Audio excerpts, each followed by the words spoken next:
वो शहरे मोहब्बत जहाँ मुस्तफ़ा है, वहीं घर बनाने को जी चाहता है।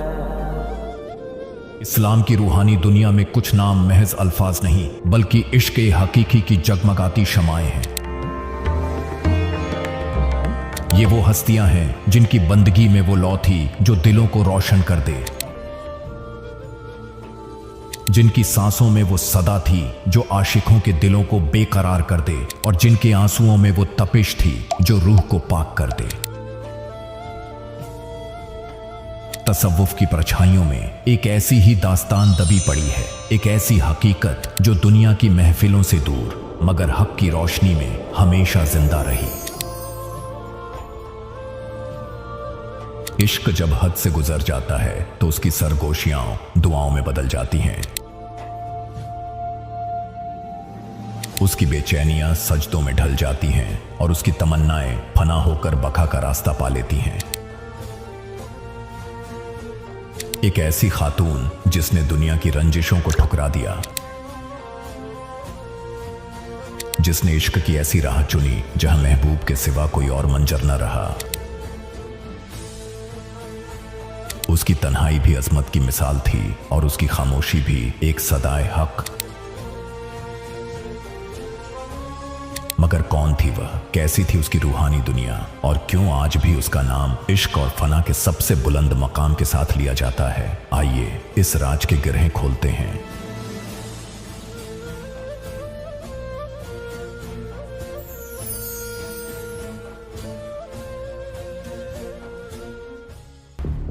नाजरीन, इस वाकये का आगाज यूं होता है। 600 बरस पहले रबे अकबर कबीर साहब ने काशी में बुनकर की सूरत में अपना इलाही जलवा दिखाया। उनके करामात, उनकी रहमत और उनके नूर ने न जाने कितने गुमराह इंसानों को राह हक की तरफ मोड़ दिया। लेकिन हर दौर में हक की राह में रुकावटें पैदा करने वाले मौजूद होते हैं। इस दौर में ये जिम्मेदारी शेख तकी ने ले ली। शेख तकी, जो एक ज़ईद आलिम माने जाते थे, कबीर साहब की शोहरत और हकानियत से जल उठे। उनकी दिल में हसद और गुरूर घर कर चुका था। शेख तकी ने आवाम को बहकाने के लिए मशहूर किया, कबीर एक करामाती है, वो फकत अपनी चालाकियों से बादशाह सिकंदर लोधी तक को धोखा दे चुका है। इस अफवाह ने कई मासूमों को गुमराही की तरफ मोड़ दिया। मगर शेख तकी सिर्फ यही नहीं चाहता था, उसने एक चाल चली। उसने ऐलान किया, अगर कबीर सच में अल्लाह हैं तो मेरी मरहूम बेटी को कब्र से जिंदा करके दिखाएं। उसकी इस बात से पूरा शहर हिल गया। काशी की गलियों में ये खबर आग की तरह फैल गई। ऐलान हुआ कि एक तयशुदा रोज इस अजूबे को देखने के लिए लोग जमा होंगे। वो दिन आ पहुंचा और कब्रिस्तान में हजारों का मजमा लग गया। शेख तकी की बेटी की कब्र खोदी गई। कबीर साहब ने पहले शेख तकी को मौका दिया और कहा, पहले तुम कोशिश करो कि अपनी बेटी को जिंदा कर सको। मजमे में से कई आवाजें आईं। अगर शेख तकी में कोई ताकत होती तो वो अपनी बेटी को मरने ही ना देता। लेकिन शेख तकी की आंखों पर गुरूर की पट्टी बंधी थी। उसने कुछ दुआएं पढ़ी मगर नतीजा वही रहा, खामोशी। लिहाजा खुदावंद कबीर साहब ने फरमाया, ए शेख तकी की बेटी जिंदा हो जा। मगर कुछ न हुआ। कबीर साहब ने 2-3 मर्तबा यही अल्फाज दोहराए मगर लड़की अब भी जिंदा न हुई। शेख तकी ने हंसते हुए ऐलान किया, देखा, कबीर भी मेरी बेटी को जिंदा नहीं कर सकता। आखिरकार इसका असली चेहरा आज बेनकाब हो गया। ये सिर्फ एक करामाती है। मुर्दे भला कब से जिंदा होने लगे। मगर ये सब कबीर साहब का ही एक जलवा था। इसके बाद कबीर साहब ने अपने अल्फाज से पूरी कायनात को हिला कर रख दिया। फरमाया, ए पाक रूह, तू जहां कहीं भी है, हुक्म ए कबीर से इस जिस्म में वापस दाखिल हो और इस कब्र से बाहर निकल। जैसे ही कबीर साहब ने ये अल्फाज कहे, मुर्दा जिस्म कांप उठा। देखते ही देखते शेख तकी की मरहूम बेटी जिंदा हो गई और कब्र से बाहर निकल आई। सारा मजमा हैरत में डूब गया। लेकिन इससे भी ज्यादा ताज्जुब की बात यह थी कि वो लड़की कब्र से निकलते ही कबीर साहब के कदमों में गिर पड़ी और सजदा किया। उसने रोते हुए कहा, ए मासूम लोगों, खुद अल्लाह इस सरजमी पर तशरीफ ला चुके हैं। यही असल मालिक ए हकीकी हैं, यही असल खुदा है। तुम इन्हें सिर्फ एक मामूली बुनकर समझते हो, लेकिन हकीकत में ये वो जात हैं जिनके बिना कोई भी जिंदा नहीं हो सकता। ए गुमराह इंसानों, इनके सामने सर झुका दो, अपने गुनाहों से तौबा करो और अपनी रूह को इस फानी दुनिया की जंजीरों से आजाद करो। पूरा मजमा दंग रह गया। फिर उसने ऐलान किया, कोई भी इबादत चाहे हिंदू मजहब में हो या इस्लाम में, चाहे रोजे, नमाज, हज, ज़कात हो या रामायण, गीता, वेद, पुराण, इनमें से कोई भी इबादत इंसान को मौत और तकलीफ से आज़ाद नहीं कर सकती। सिर्फ और सिर्फ बंदी छोड़ कबीर साहब ही इस कैद से रिहाई दे सकते हैं। शेख तकी, जो अभी तक अपना गुरूर बचाने की कोशिश कर रहा था, अब सन्न खड़ा था। उसकी बेटी ने कहा, कबीर साहब ही मेरे असली वालिद हैं। जिस शख्स ने मुझे जमीन में दफन किया वो मेरा सच्चा बाप नहीं हो सकता। मजलिस में मौजूद हजारों लोग कबीर साहब की तकदीस करने लगे। उन्होंने एक सुर में कहा, वाकई ये तो कमाल हो गया। और इसी वजह से उस लड़की को कमाली कहा जाने लगा। कमाली ने मजमे को अपनी गुज़िश्ता जिंदगियों की हकीकत बताई। उसने कहा, इससे पहले मैं एक बदकार औरत की जिंदगी जी रही थी, गुनाहों में डूबी हुई, लेकिन ये मेरा पहला जन्म नहीं था। इस बदकार औरत की जिंदगी से भी पहले मैं एक मुस्लिम खानदान में पैदा हुई। मेरा नाम बंसुरी था। मैं फितरतन बहुत रूहानी थी, हमेशा अपने परवरदिगार का जिक्र करती थी। मेरी आवाज में ऐसा असर था कि लोग मुझे सुनकर रो पड़ते थे। मैं नाते और हम्द गाती थी, अल्लाह की इबादत करती थी। मुसलमानों में ये अकीदा है कि जो शख्स मक्का में मरता है उसे सीधे जन्नत नसीब होती है। मुझे लगा कि इससे बेहतर कुछ नहीं हो सकता। मैंने ठान लिया कि हज के दौरान अपना जिस्म मक्का में छोड़ दूंगी ताकि जन्नत हासिल कर सकूं। अजीम संत गरीबदास जी महाराज अपनी मुकद्दस बाणी 58-59 में फरमाते हैं, गरीब राबिया पर से रब सू मक्के की असवार, 3 मंजिल मक्का गया बीबी के दीदार। गरीब फिर राबिया बंसरी बनी, मक्के चढ़ाया शीश, पूरब ले संस्कार कुछ धन सतगुर जगदीश।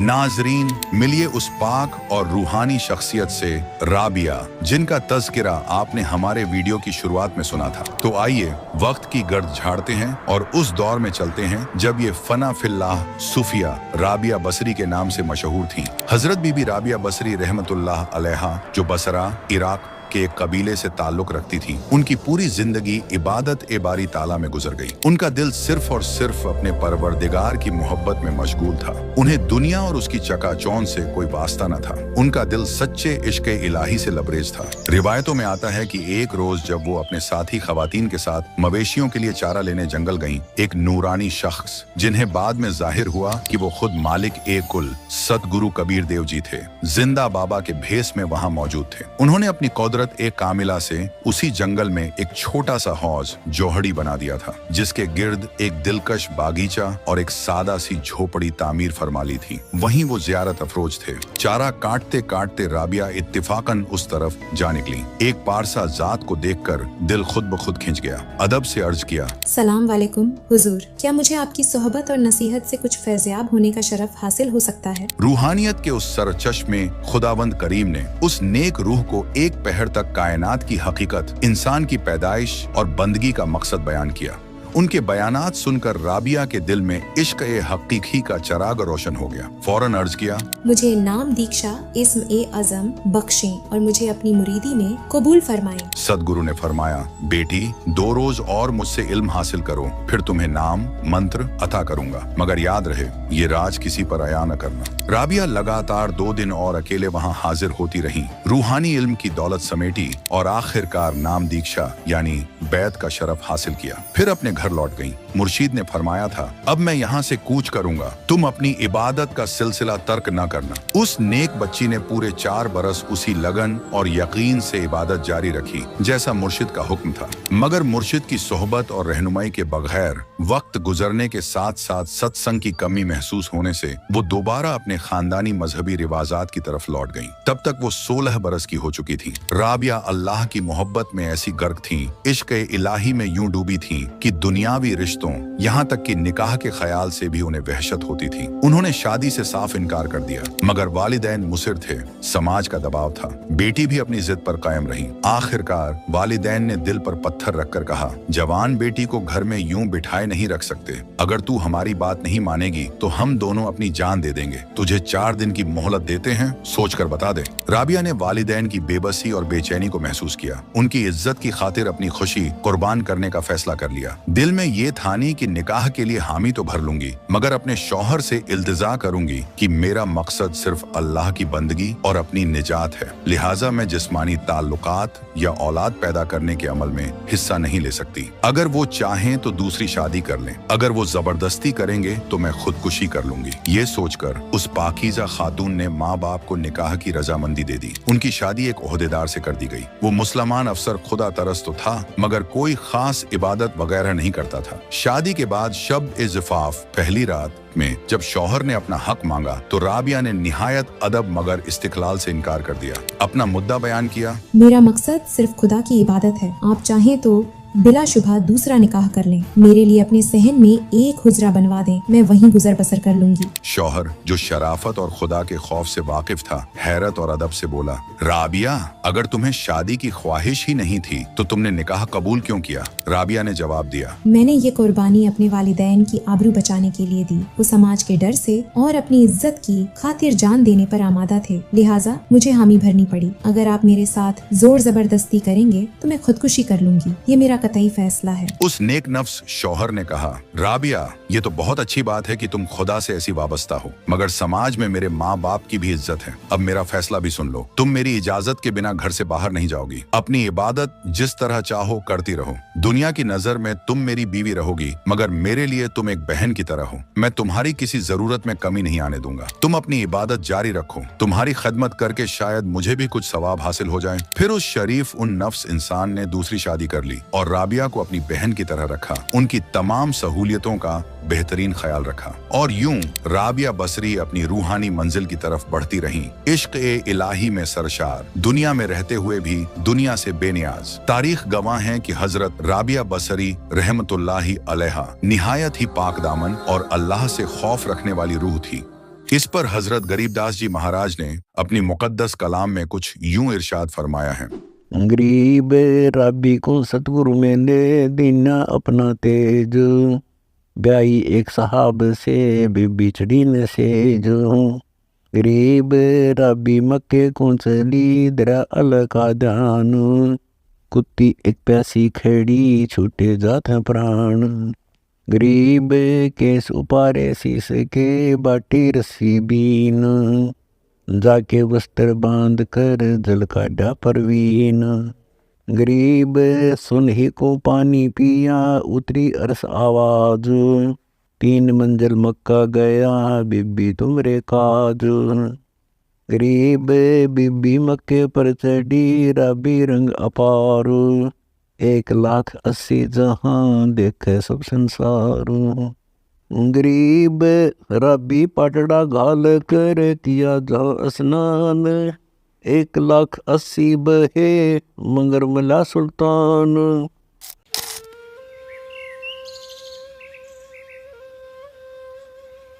जब हजरत राबिया बसरी रहमतुल्लाहि अलैहा की उम्र मुबारक 55-60 बरस के दरमियान रही होगी, दिल में एक आरजू मचल उठी, खाना ए काबा की ज़ियारत की, हज की सादत हासिल करने की। अपने शौहर जो उनके दीनी भाई भी थे, उनके सामने जब यह ख्वाहिश पेश की तो उन्होंने बाखुशी इजाजत मरहमत फरमा दी।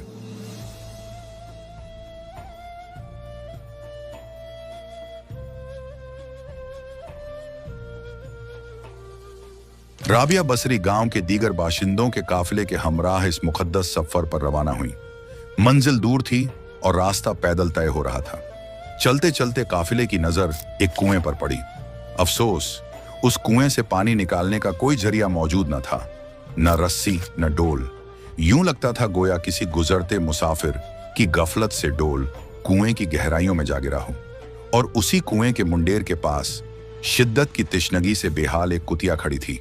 उसकी जबान बाहर लटक रही थी। राबिया, वो नेक रूह, वो शफकत का पैकर, उस बेजुबान जानवर की तड़प को भांप गई। ऐसा महसूस होता था जैसे उसके नन्हे पिल्ले भी कहीं अतराफ में ही हों, जो अभी चलने फिरने के काबिल भी न हुए थे। काफिले के दूसरे हाजियों ने भी पानी पीने की ख्वाहिश जाहिर की, मगर रस्सी डोल की अदम मौजूदगी देख आगे बढ़ जाने में ही आफियत समझी। उन्हें इल्म था कि कोई 3 किलोमीटर आगे एक और कुआं मैसर होगा। आखिर हाजियों की सहूलत के लिए मुनासिब फौसलों पर कुएं तामीर कराए गए थे। साथ ही आगे बढ़ गए। उनकी तवज्जो राबिया की तरफ न गई। क्योंकि वो बेचारी कहीं अतराफ में रस्सी या डोल की तलाश में भटक रही थी, इस उम्मीद में कि शायद कोई इंतजाम हो जाए। मगर पानी निकालने का कोई सामान उन्हें दस्तयाब न हुआ। राबिया का दिल रहम से भरा था और सीना खुदा के खौफ से लबरेज। शायद ये उनकी साबिका जिंदगियों की नेकियों का ही फैजान था जो इस लम्हे उन पर गालिब आ रहा था। दिल में एक अजीब सी बेताबी थी।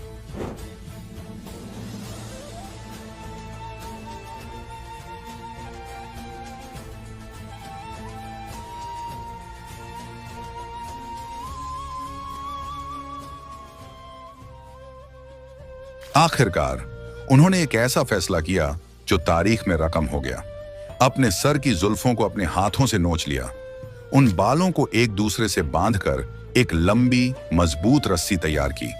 फिर अपने लिबास का एक हिस्सा उतारा, उसे बालों की रस्सी के सिरे से बांधा और बिस्मिल्लाह कहकर कुएं में डाला। लिबास पानी से तर हुआ तो तेजी से ऊपर खींच लिया।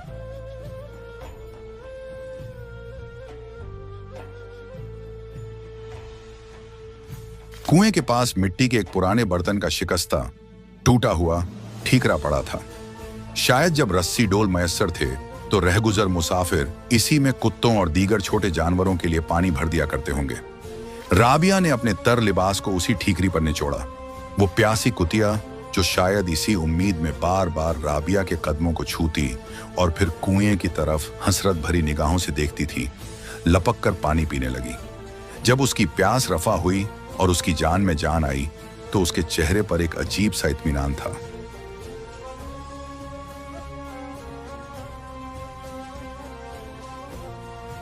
राबिया ने अपने लिबास को निचोड़कर सूखने के लिए फैलाया। बालों को नोचने से जिस्म पर जो खून के निशान उभर आए थे उन्हें पानी से साफ किया। फिर अपना लिबास झेप तन किया और अगली मंजिल की जानिब कदम बढ़ाने का इरादा किया, अकेली मगर रूहानियत और शफकत की दौलत से मालामाल।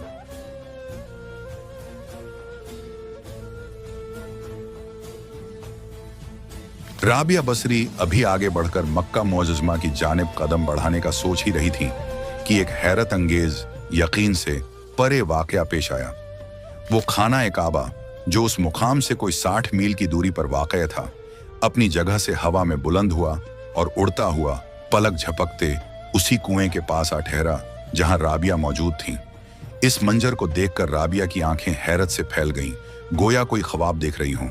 उसी लम्हे एक निदा ए गैब आसमानी आवाज गूंजी, ऐ अल्लाह की नेक बंदी, देख खाना ए काबा तेरे लिए 60 मील का सफर हवा में तय करके आया है, अंदर तशरीफ ला।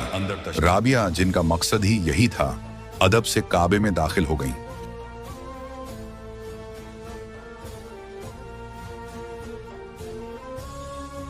इसी वाक़े की तरफ इशारा करते हुए अजीम संत गरीब दास जी अपनी मुकद्दस बानी 56-57 में फरमाते हैं, गरीब सुल्तानी मक्के गया, मक्का नहीं मुकाम, गया रांड के लेन को कह अदम सुल्तान। गरीब राबिया पर से रब सू मक्के की असवार, 3 मंजिल मक्का गया बिब्बी के दीदार। उधर उसी दौर में इब्राहिम अधम सुल्तान की रूह ने भी मुसलमान घराने में इंसानी जामा पहन रखा था। वो भी हज के लिए मक्का तशरीफ फरमाते थे। उन्हें कादिर मुतलक, कबीरदेव, अल्लाहू अकबर खुद मिले थे और उन्हें हकीकी रूहानी इल्म से सरफराज फरमाया था। अल्लाहू अकबर ने उन्हें भी नाम दीक्षा यानी बैयत बख्शी थी। इब्राहिम अधम हर साल मक्का तशरीफ ले जाते ताकि मासूम और गुमराह लोगों तक हकीकी इल्म पहुंचा सकें। जब खाना काबा अपनी जगह से गायब हुआ तो बाकी लोगों में एक अजीब खलबली मच गई। हर कोई हैरान था कि आखिर काबा कहाँ चला गया, इसे अल्लाह का मोजिजा या करामात कहाँ जाने लगा। तभी इब्राहिम अधम बोल उठे, मक्का तो एक रांड यानी राह ए इबादत से गुमराह औरत को लेने गया है। ये मक्का तो महज एक इमारत है, एक घर है। अल्लाह इसमें नहीं, अल्लाह तो ऊपर अर्श पर हाजिर व नाजीर है। चूंकि इब्राहिम खुद एक बुजुर्ग माने जाते थे, किसी ने उनकी बात पर एतराज न किया। कुछ ही देर में खाना काबा वापस अपने असल मकाम पर आकर वैसे ही कायम हो गया। खबर फैली कि वो तो एक पाक रूह राबिया को लेने गया था। सबकी निगाहें हजरत राबिया की तरफ उठ गईं और लोग उनकी इबादत और रुतबे की तारीफ करने लगे। अब लोगों ने इब्राहिम से सवाल किया, आपने ऐसी पाक रूह के लिए इतने सख्त अल्फाज क्यों इस्तेमाल किए? आप तो गुनाहगार होंगे। तब इब्राहिम अधम ने राज खोला। उन्होंने बताया कि इस नेक रूह को भी अल्लाहू अकबर जिंदा बाबा की हयात में मिले थे। इसने नाम दीक्षा भी ली थी, मगर सिर्फ 4 साल ही उस हकीकी इबादत पर कायम रही। उसके बाद ये मनमानी इबादत करने लगी। हाँ, उस इब्तिदाई दौर की खालिस इबादत की ताकत के असर से ही इसमें इतनी जुर्रत और शफकत पैदा हुई कि एक प्यासी कुतिया की खातिर इसने अपने बाल नोच डाले, उनकी रस्सी बनाई, अपने लिबास की मदद से कुएं से पानी निकाला और उस बेजुबान की जान बचाई। इसी अजीम कुर्बानी के सबब अल्लाहू अकबर ने ये मोजिजा दिखाया। जब राबिया से इस बात की तस्दीक चाही गई तो उन्होंने भी वही बताया जो इब्राहिम ने कहा था। बाद में जब राबिया गुस्ल करने लगी तो इब्राहिम सुल्तान अधम ने खुद उस पाक रूह की कमर से खून के निशान धोने में मदद फरमाई। तारीख में 1,24,000 पैगंबर गुजरे हैं, मगर अल्लाह ने किसी के लिए ऐसा मोजिजा नहीं दिखाया। वो सब राबिया के इस अमल के सामने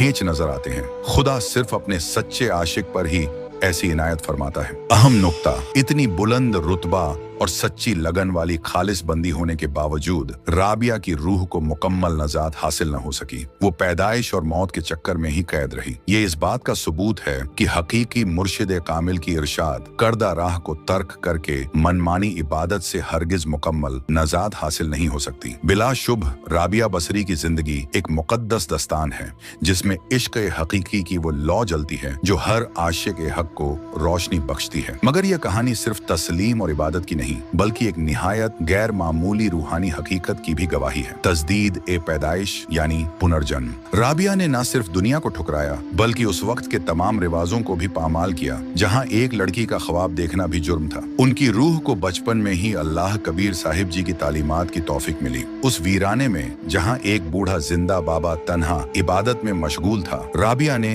रूहानी इल्म का पहला कदम उठाया। उन्होंने नाम दीक्षा ली, पाक नियत से 4 बरस तक इबादत की, मगर हाय अफसोस, फिर उस रूहानी जलवे से महरूम हो गई। इबादत की राह में उनकी सबसे बड़ी कुर्बानी थी निकाह से इनकार, मगर माँ बाप की जान बचाने के लिए उन्होंने शादी कबूल की। मगर जिस रास्ते पर वो थीं, वहां जिस्मानी रिश्तों की कोई जगह न थी। उन्होंने अपने शौहर से साफ कह दिया, मैं सिर्फ अपने रब की हूं, मुझे कोठी में एक कुटिया बना दो, मैं वहीं अपनी रूह को सजाऊंगी। उनके शौहर ने नफ्स की नहीं, दिल की सुनी। राबिया को बहन की तरह कबूल किया और दूसरी शादी कर ली। राबिया अपने मकसद में मजीद बुलंद हुई, मगर एक हकीकत जो अक्सर रूहानी कहानियों में छिपा दी जाती है, वो यह कि राबिया तमाम इबादतों के बावजूद निजात हासिल न कर सकी। उनकी रूह को फिर तजदीद पैदाइश से गुजरना पड़ा।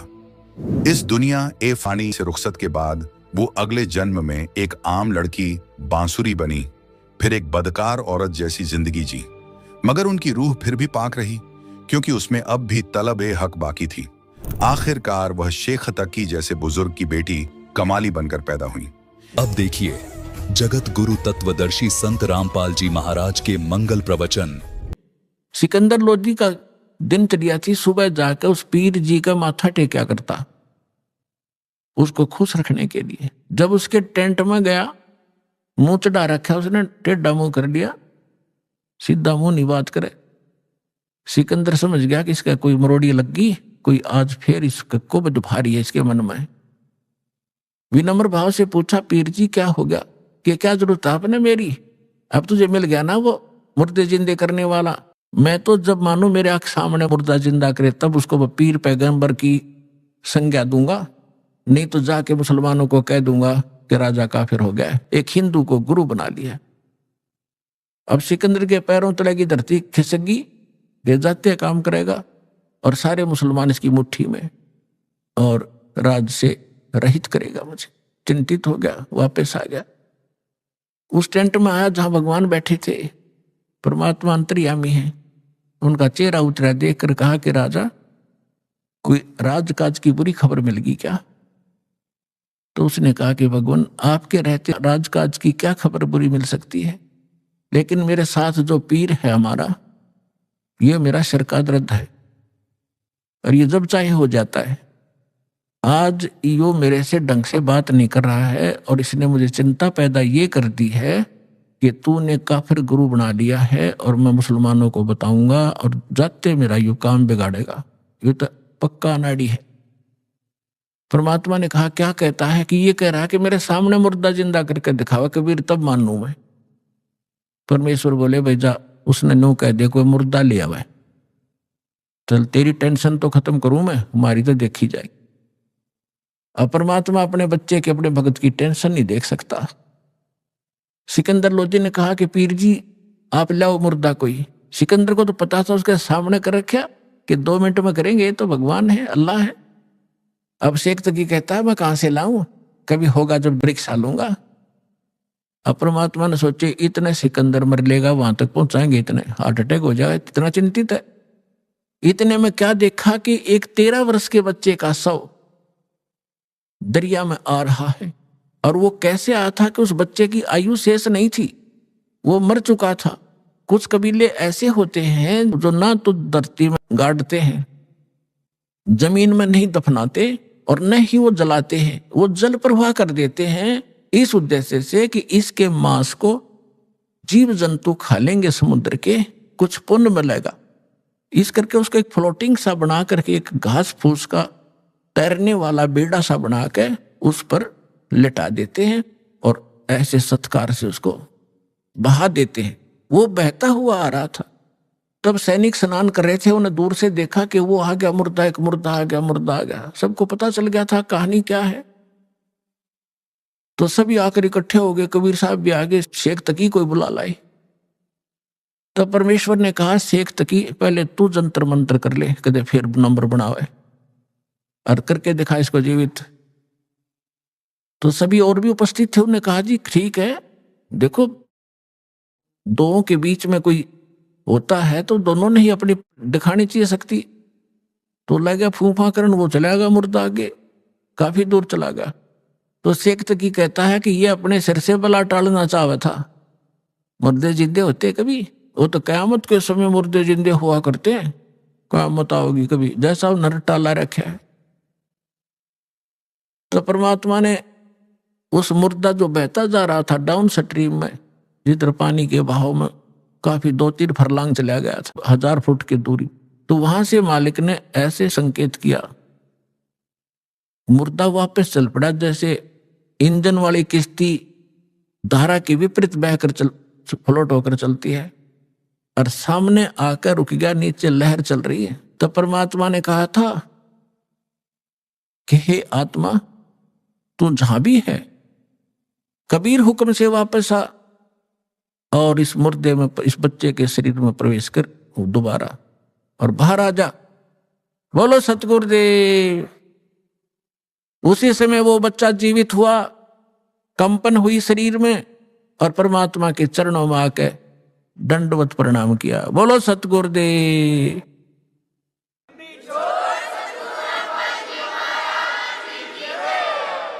सौड़ा जय जयकार होगी।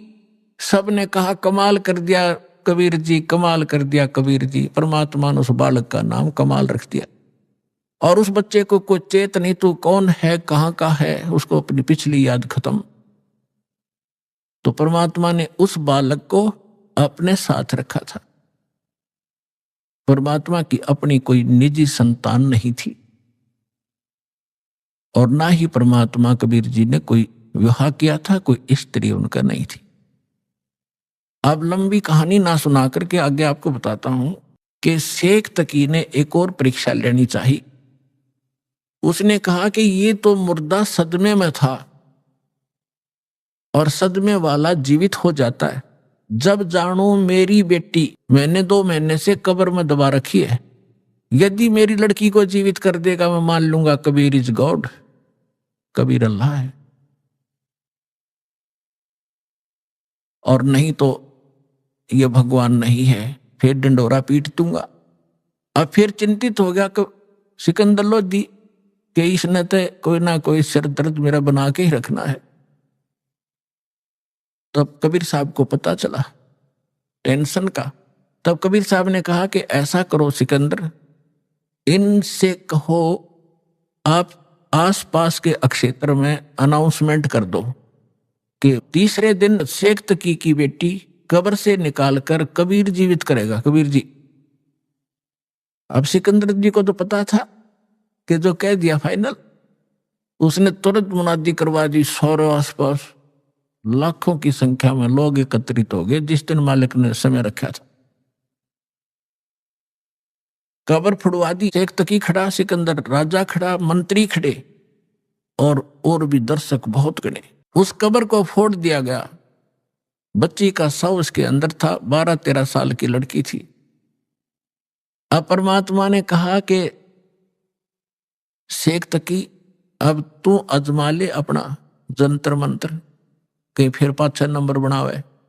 तो वहां उपस्थित सभी व्यक्तियों ने कहा, जी अगर इसके पास कोई शक्ति होती तो अपनी बेटी ने कौन मिट्टी में दाब कर जाता, ये तो फेल है इस मामले में, आप दया करो। तब परमेश्वर ने कहा कि हे शेख तकी की बेटी जीवित हो जा। लड़की जीवित ना हुई। और शेख फिर कहा कि शेख तकी की बेटी जीवित हो जा, ना हुई। तो शेख तकी ने भंगड़ा पा दिया, नाचे कूदे, देखो ढोंगी का ढोंग पकड़ा गया। मुर्दे कभी जीवित होते हैं, ये तो क़यामत में होते हैं, क़यामत में होते हैं। उस नालायक व्यक्ति ने अपनी बेटी के जीवित ना होने का गम नहीं, कबीर साहब के हारने की खुशी मना रहा है। तो ये होते हैं साकेट प्राणी के लक्षण। सामने भगवान खड़ा और उसके साथ खसने लग रहे। परमात्मा ने तीसरी बार फिर कहा, वो फिर भी नहीं हुई। तो और ज्यादा जंप लगावे, कूदे, नाचे, डांस करे। परमात्मा ने कहा, डट तजा बंडेले, तू शांति करे। वो तो उसको दिखाना था उसकी नीचता जनता को कि ये अपनी बेटी को जीवित कराने में खुश नहीं है, ये तो कबीर जी को हराने में खुश है। ऐसा साकेट व्यक्ति है। उसी समय परमात्मा ने कहा कि हे जीवात्मा जहां भी है तू कबीर हुक्म से वापस आ और इस बेटी के शव में प्रवेश कर। बेटी वापस आ। 2 सेकंड के अंदर लड़की जीवित होकर मालिक के चरणों में दंडवत प्रणाम किया। बोलो सतगुरुदेव।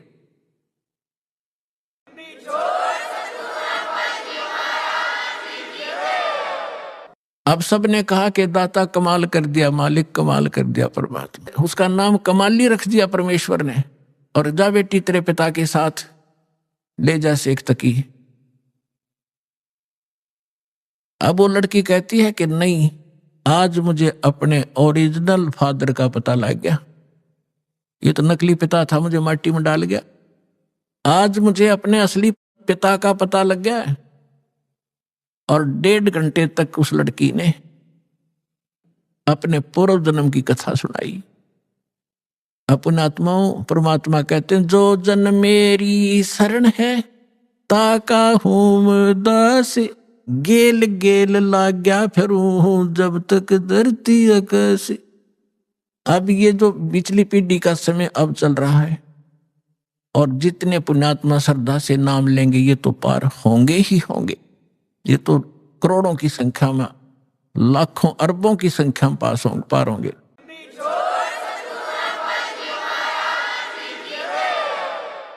लेकिन इस भक्ति युग के अंत में कुछ ऐसे काल के दूत आएंगे, धीरे धीरे भ्रमित करना शुरू करेंगे, तो अपने आप ऑटोमेटिकली है, वो तो होगा ही होगा। उस समय कुछ भक्त रह जाएंगे, वो पार ना हो पाएंगे। तो उनमें से यही आत्मा कमाली और कमाल की थी। तो परमात्मा, उस लड़की ने अपने पूर्व जन्म की कथा सुनाई। पहले भी ये मुसलमान घर में जन्मी थी, ये अपने पिता के घर पे थी। और श्रद्धा पिछली भक्ति की इतनी गजब की थी, बहुत गनी। और वहां परमात्मा, जब ये लड़की चारा लेने के लिए पशुओं का खेत में गई हुई थी, वहां भगवान मिले थे कबीर जी जिंदा महात्मा के रूप में। एक कुएं पर बैठे थे। तो वहां लड़की ने भी अपना जो चारा लाकर था उस वृक्ष के नीचे रखा। उस समय विश्राम करने के लिए साधु मिल गए। पीर जी दिखे तो उनसे प्रणाम किया। परमात्मा ने काफी उसको ज्ञान दिया, बेटा भक्ति करनी चाहिए। वो कहती जी भक्ति करती हूँ, ईद बकरीद मनाते हैं, नमाज करती हूँ, ऐसे करती हूँ। परमात्मा ने सारा ज्ञान समझाया, बेटी ये ईद और बकरीद मनाना, मांस खाना, ये महापाप है, ये नहीं खाना चाहिए। कोई आपको काट कर खावे कैसा लगे। लड़की स्तब्ध हुई। बच्चे का जल्दी घर करती है ये ज्ञान। अज्ञान भी और ज्ञान भी, बुराई भी और अच्छाई बच्चा जल्दी से ग्रहण करता है। जैसा उसको माहौल मिलता है। काफी ज्ञान सुनाया, बेटी ये भक्ति नहीं, भक्ति अलग से हट के इसकी। अब सामने देखा कि भी मुसलमान ही है, ये बता रहा है, तो बच्ची के बात समझ में आएगी। कहने के भगवान फिर क्या करूं?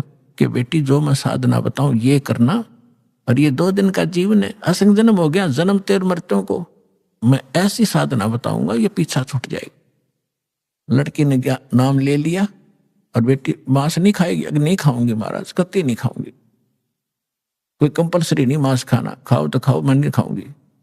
लड़की ने दृढ़ निश्चय किया, और लड़की होगी 17-18 साल की, विवाह से मना कर दिया। इतना वैराग हो गया उसके अंदर, और माता पिता को चिंता होगी वे बेटी को हम घर पर नहीं रख सकते। उधर से वो विवाह को मना कर रही है, तो लास्ट में माता पिता ने कह दिया, बेटी अगर तुम विवाह नहीं कराएगी तो हम दोनों आत्महत्या करेंगे, हम तुझे यहां नहीं देख सकते, बेटी को कैसे रखेंगे, कल न पता नहीं क्या उक चुक हो जाएगी। अब लड़की ने सोचा है बुढ़ा बुढ़िया मरेंगी, उसने यस कर दी, ठीक है मैं शादी करवा लूं। विवाह हो गया, एक बहुत अच्छे नेक अफसर के अधिकारी के उसका विवाह हुआ, क्योंकि जो भगवान की भक्ति करे वो तो ठीक ठिकाने जागा बालक।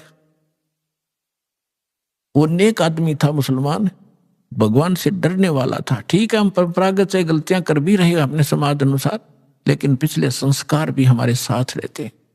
वो बहुत ही अच्छा आदमी था, नेक आदमी था, भगवान से डरने वाला। वैसे भी स्वभाव अच्छा होता व्यक्तियों का, चाहे हिंदू होते, मुसलमान, सिख हो या ईसाई, उनका अपना भी कुछ आधार होता पूर्व जन्म का।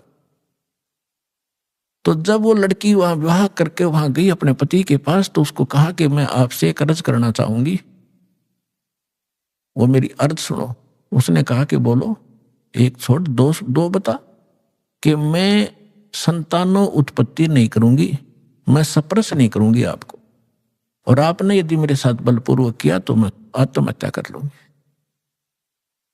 तो उसने कहा, उसका नाम राबिया था, कि राबी आपने निकाह कबूल क्यों किया?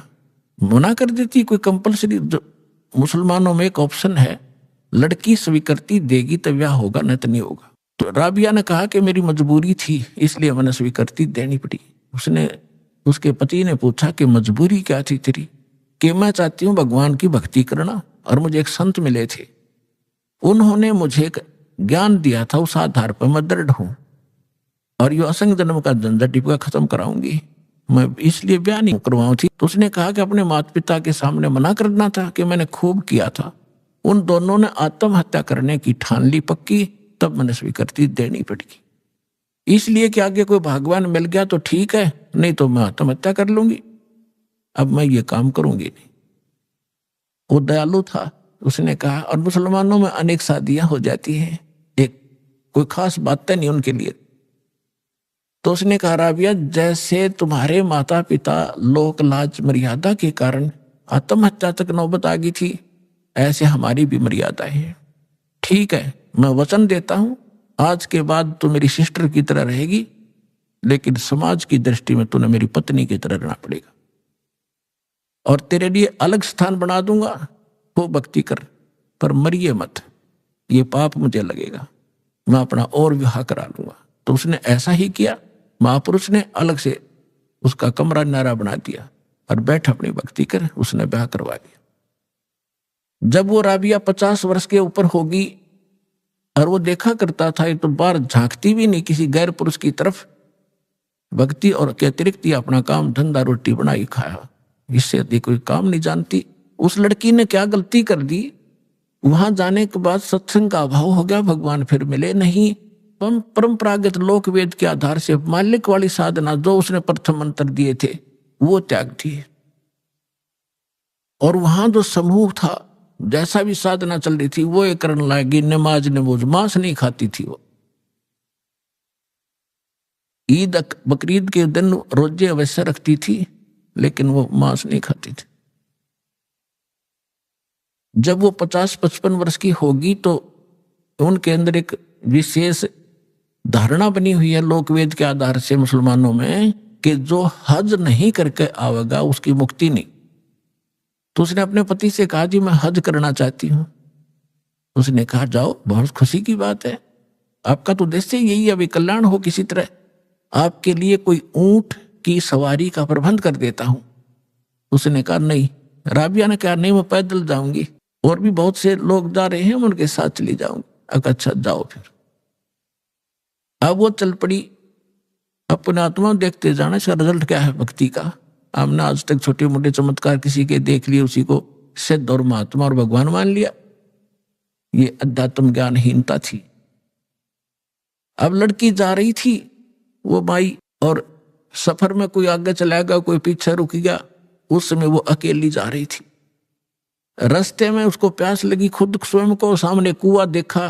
कुआं था, कुएं पर बाल्टी नहीं थी, ना कोई रस्सी थी। एक कुतिया प्यासी थी, उसके बच्चे छोटे छोटे दूरी पर उसने देख लिए थे। और कुतिया कभी कुएं में झांक रही थी, कभी राबिया के पैरों में आकर चाट रही थी, फिर कुएं की तरफ भाग रही थी। समझ गई राबिया कि ये प्यासी बहुत है, और यदि इसको जल नहीं मिला तो ये मरेगी, साथ में मरेंगे बच्चे इसके। और औरत के अंदर दया भगवान ने एक नारी दे रखी, विशेषकर बच्चों के समय। तो वह एकदम, और कुछ पिछले संस्कार थे, भगवान आत्मा थी, भगवान से कोई जन्मों से पीछे से चलती आ रही थी। फिर हम रह जाते हैं, बिचल जाते हैं, छोड़ देते, इस माया में फंस जाते। तो उस लड़की ने देखा आसपास कोई गांव नगर नहीं, ना कोई रस्सी है ना बाल्टी। लड़की ने अपने कपड़े उतारे। पहले मोटे मोटे कपड़े हुआ करते थे, हाथ के बने हुए। अपना कपड़ा उतारा, चुंदड़ी, और अपने बाल पाड़े।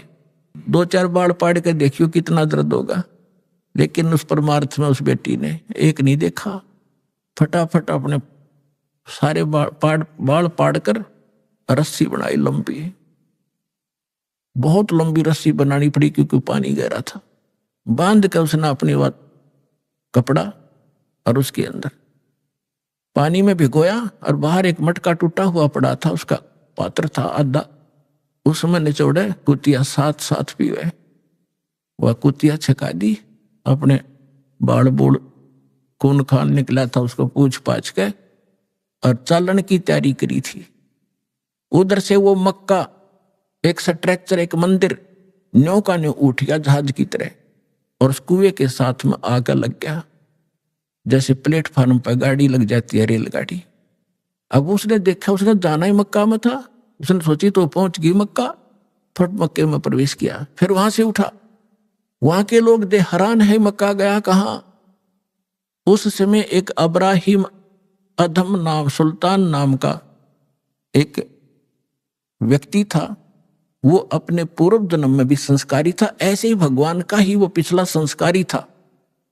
और उसको भी उस जन्म में परमात्मा कबीर जी मिले थे, जिंदा महात्मा के रूप में उसको भी ज्ञान दे रखा था।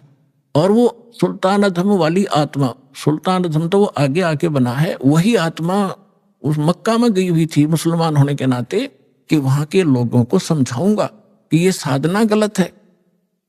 तो वहां वो प्रचार कर ही रहा था बैठ के। तो लोगों ने पूछा ये मक्का कहाँ गया? तब अधम सुल्तान ने कहा, उस आत्मा ने कहा कि मक्का नहीं मकाम, और गया रांड के लेन को नो कह अधम सुल्तान। अब सुल्तान अधम तो ये कह रहा है कि एक रांड को लेने गया, निकम्मी औरत को। अब आम आदमी का गला कैसे उतरा कि निकम्मी आदमी औरत को के लिए मक्का चला गया? लेकिन वो किस दृष्टिकोण से कह रहा था? कहते सुल्तान अधम मक्के गया, मक्का नहीं मुकाम, गया रांड के लेन को नो कह अधम सुल्तान। वो कहने लगे कि आप क्या बात है, कैसे, किसको लेने का? इतने मक्का वापस आ गया। उसमें वापस आया तो वो लड़की जिसके सिर पर बाल नहीं, सारी कहानी उसने बताई। और देखने वाले भी आसपास निकट इकट्ठे हो गए थे, कैसे हो गया? वो भी मक्के में चढ़ लिए साथ में। तो आकर जब उसने पूछा कि क्या कारण हुआ, उन्होंने सबने मिलकर बताया कि ऐसे ऐसे इसने एक कुतिया और उसके बच्चों की जान बचाई, बाल पाड़ कर रस्सी बांट के पानी पिया। और ये उद्देश्य लेकर यहाँ आ ही रही थी, तो भगवान ने इसके लिए मक्का ही भेज दिया। तो इतनी प्रशंसा की पात्र बन गई पूरे मुसलमान धर्म में कि भक्ति हो तो राबी जैसी, भक्ति हो तो राबी जैसी, जिसके लिए मक्का भी उठकर चला गया। लेकिन क्या इससे मोक्ष था उसका? फिर इब्राहिम सुल्तान जब से पूछा कि आप इसको ऐसी निकम्मी लड़की क्यों कह रहे थे, इसने तो ऐसा कुर्बानी कर दी, जिसके लिए मक्का चला गया, उसको आपने कैसे कहा ये निकम्मी लड़की है? तब इब्राहिम सुल्तान वाली आत्मा ने कहा कि यह निकम्मी है, इसको भगवान मिले थे जिंदा महात्मा के रूप में, रिश्नवा भक्ति छोड़ दी, ये डलेट हो रही है, इसलिए निकम्मी है। उसके बाद मेरी प्रशंसा हो रही है, अगला जन्म मेरा एक बांसुरी का हो गया, एक बांसुरी नाम की लड़की बनी मैं, और गाने गा गा के इतनी सुरीली आवाज से पर धार्मिक भगवान की शब्द सुनाया करती थी, बहुत प्रसिद्ध होगी। और वह भी फिर वृद्ध हुई जब मक्के में गई। अब मक्के में जाकर उसने पता था कि जो मक्के में मरता है, ऐसा ज्ञान सुन रखा था लोकवेद से, वो सीधा भिष्ट जाता है, स्वर्ग में जाता है, हेवन में जाता है। लड़की ने सोचा हेवन के लिए तो ये सारा कुछ कर रहे हैं, और मक्के में मरने से हेवन मिलता है, स्वर्ग मिलता है, तो वहीं कर्द से अपनी तलवार का से गर्दन काट दी, मक्के में चढ़ा दी। सबको वाह वाह की पात्र बन गई कि भक्ति हो तो बंसुरी जैसी, बंसुरी तो गई सीधी भिष्ट में, सीधी स्वर्ग गई, ये तो इसने मक्के में शीश चढ़ा दिया। फिर बताती है कि मैं कहाँ गई, अगला जन्म मेरा एक वैश्या का बना, मैंने अपने खूब कर्म फोड़े, वो मेरा जन्म फिर समाप्त हुआ। अब मेरी आयु 12 वर्ष की मनुष्य जीवन की शेष थी, मानव शरीर की। और ये भी वहां धर्मराज के दरबार में जब मैं गई हुई थी, वहां मुझे पता चला, धर्मराज ने बताया कि ऐसे ऐसे तुझे कोई संत मिला था, वो साधना तूने 4 वर्ष की थी। हाँ जी, 4 वर्ष की थी, उसके कारण तुझे ये इतने मनुष्य जीवन मिले हैं। अब तेरा मनुष्य जीवन शेष नहीं है, अब तू पशु योनि में जाएगी, कुछ दिन इंतजार कर, तेरा नंबर आते ही वहां ठोक देंगे तुझे। तो उसने बताया कि ये आज परमात्मा खुद पहुंचे वहां पर, और धर्मराज के सामने वकालत करी वकील बन के कि ये मेरी भक्तनी थी, पिछले जन्म में मेरी साधना कर रखी है, इसको छोड़ तू अकाउंट नहीं ले सकता। धर्मराज ने हाथ जोड़ लिए और इनको वापस दे दी, मेरी आत्मा में यहां खड़ी हुआ। लोगों, ये भगवान आए हैं, ये अल्लाह अकबर है, आंख खोल लो, शरण ले लो। लाखों लोगों ने कबीर साहब की शरण ली। बोलो सतगुरुदेव।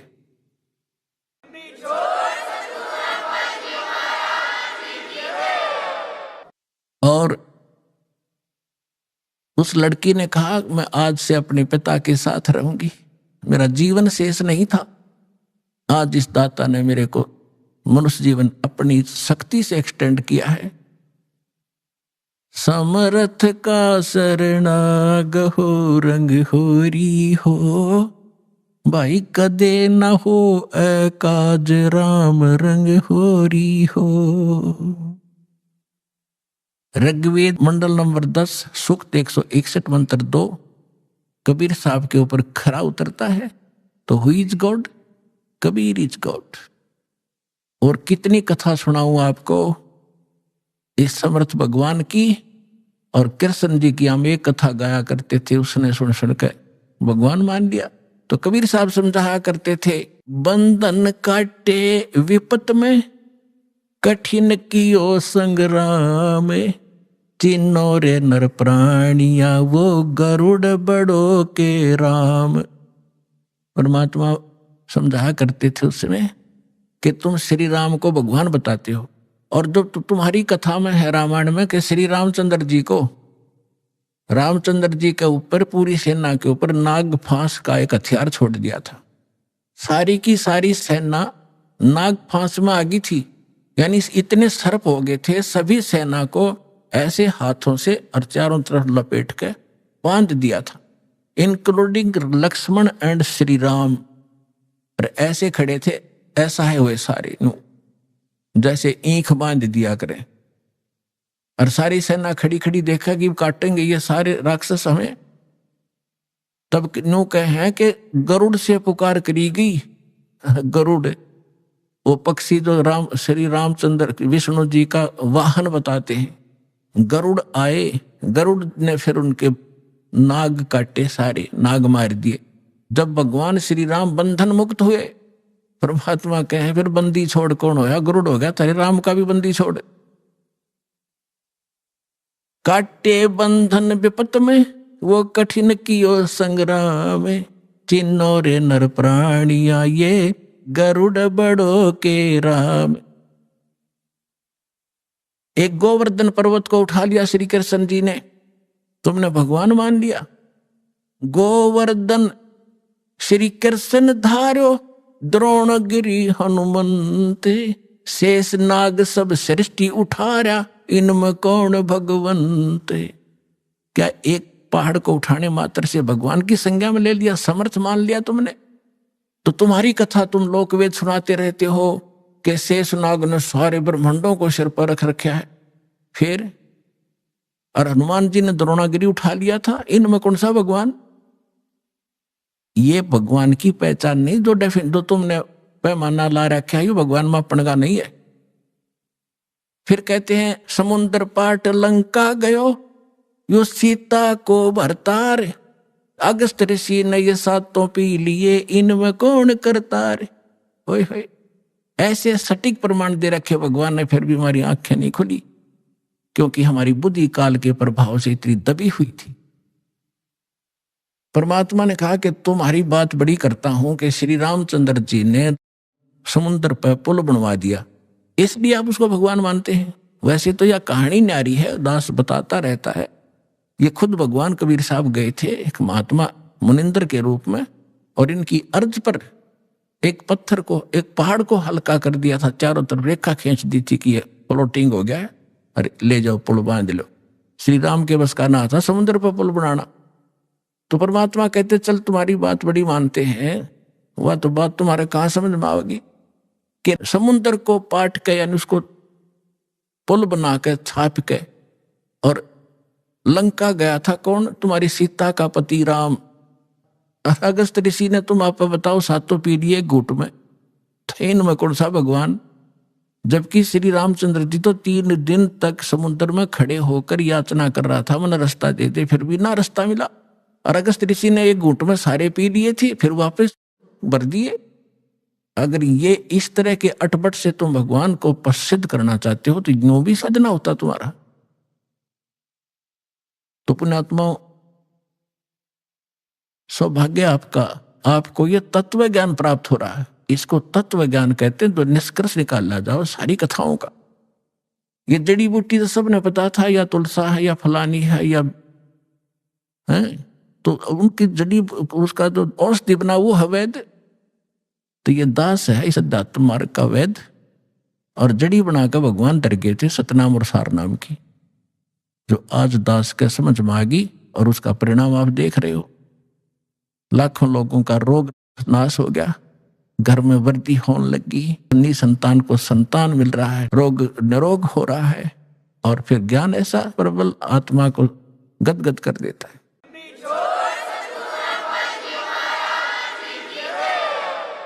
अपने आत्मा धर्मदास जी को परमात्मा ने तो थोड़े उदाहरण दिए थे दास ने, क्योंकि वो तो भगवान थे, अपने बारे में कहे तो ना समझ में आओ। इसीलिए एक गुरु की, एक दास की आवश्यकता होती है जो आत्मा और परमात्मा का मिलन करवावे। तो ये दास है इस विश्व में परमात्मा से मिलाने वाला, सच्चा ज्ञान बताने वाला, और काल के बंध से छुड़वाने वाला।